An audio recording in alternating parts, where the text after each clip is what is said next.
Retour à Universal avec derrière moi une des attractions phares, House of Horror. C'est vrai qu'il n'y a pas plus classique Universal lorsqu'on parle de cinéma d'horreur, d'autant plus que les deux personnages les plus célèbres du cinéma d'épouvante sont nés ici. Les monstres d'Universal, on ne pouvait pas vraiment en parler sans remonter à l'origine. Boris Karloff avait été le premier à jouer la momie, le premier également à incarner le monstre de Frankenstein. Et puis il y avait Bela Lugosi, avec cette diction très particulière qui était devenue son style. En fait, Dracula, qui ne parlait pas l'anglais, apprenait ses textes phonétiquement et parlait tout doucement pour ne pas se tromper. Les revoici, ces acteurs, immortalisés dans la cire et posant à côté de leurs descendants, des enfants qui ont grandi dans l'ombre de créatures qui n'étaient pas aussi bizarres qu'on le racontait. There are such things as vampires, probably, but he was not one. He was an ordinary person off screen. He did not dress in costume. He did not say the lines from the motion picture. He did not try on coffins for size. And I just wanted to dispel any myth along those lines. The Bride of Frankenstein. Mr. Karloff in real life had little batteries coming out of his neck. I don't know what they were for, but I grabbed one once and his nose lit up. It's completely false, and besides which, you see the indentation, he did in fact remove, he had a partial bridge, and so he removed the bridge work to create that sort of hollowed cheek.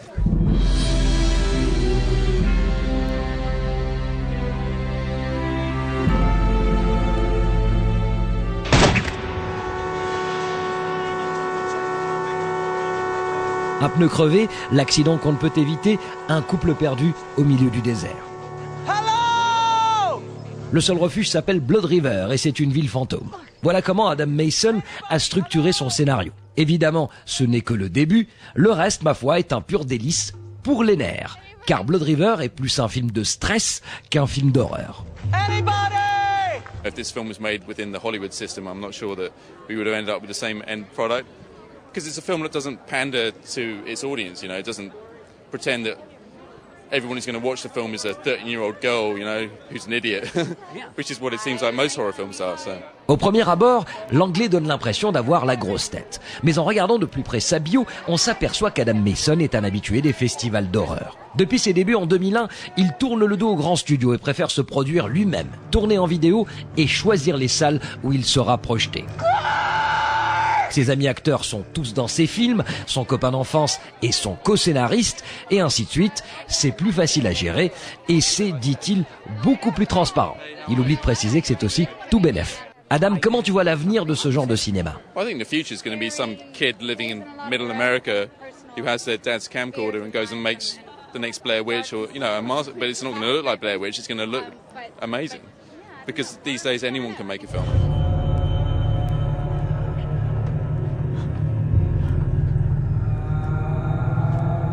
Avant de vous laisser, amateurs d'épouvante, voici une sélection de ce qui vous attend prochainement dans les salles. Avec, en bonus, les deux Freddy Krueger. Oui, j'ai bien dit les deux Freddy Krueger, l'ancien et le nouveau.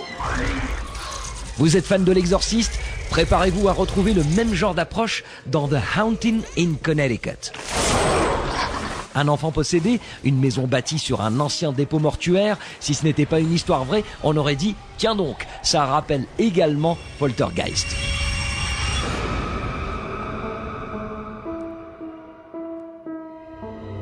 À court d'idées, faites comme tout le monde, le remake d'un film d'horreur asiatique. Voici Les Intrus des frères Gard, produit par ceux qui ont importé le Ring aux États-Unis. Il reprend le thème des deux sœurs, un film coréen, deux frangines qui retournent chez elles après, appelons ça une cure de repos pour être gentil, mais une fois à la maison, elles devront se farcir. La belle-mère plus un fantôme. Hi, I'm Angela Vidal. Autre remake, celui du génialissime Rec, le film espagnol. C'est exactement la même histoire. La journaliste en reportage sur le terrain qui se retrouve coincée dans un immeuble mis en quarantaine. Jennifer Carpenter, de la série Dexter, joue la journaliste intrépide. Et elle nous a bluffé, Jennifer, sachant qu'on a pratiquement tous vu le film original. Rec on its own is a perfect film. And I can see why Sony wanted to redo it and just sort of put a little more juice into it. You know, pump up the sound, but like a new cast makes it a new film. Que penser de toutes ces prochaines sorties ? On a voulu interroger celui qui, probablement, a la meilleure vision en termes de cinéma de genre. Zack Snyder. Évidemment, si je vous dis Zack Snyder, vous allez aussitôt penser à 300 ou aux Anges Gardiens. Mais on a souvent tendance à oublier que Monsieur Snyder a fait ses classes dans l'horreur chez Romero. Et oui, il avait réalisé le remake de Zombie, rebaptisé L'Armée des Morts. I think that horror does, right now, it does lack a little bit of like social commentary. It does lack a little bit of, I don't want to say art, but maybe that's true. It's kind of, gone into slasher mode a little bit, and maybe hopefully it's gonna, there'll be some guys that rise up and make something cool. But I'm a huge fan of the genre, so.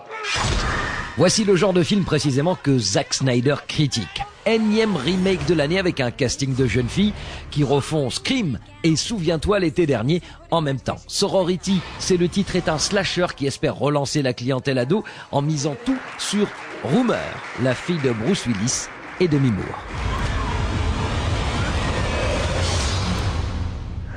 Not strong enough yet. On termine avec le nouveau Freddy qu'on attend avec impatience. Feu vert effectivement pour de nouvelles griffes de la nuit. Et bye bye Robert Englund qui aura porté le masque et le gant pendant 15 ans. Probably what I bring to Freddy Krueger more than anything is a physicality.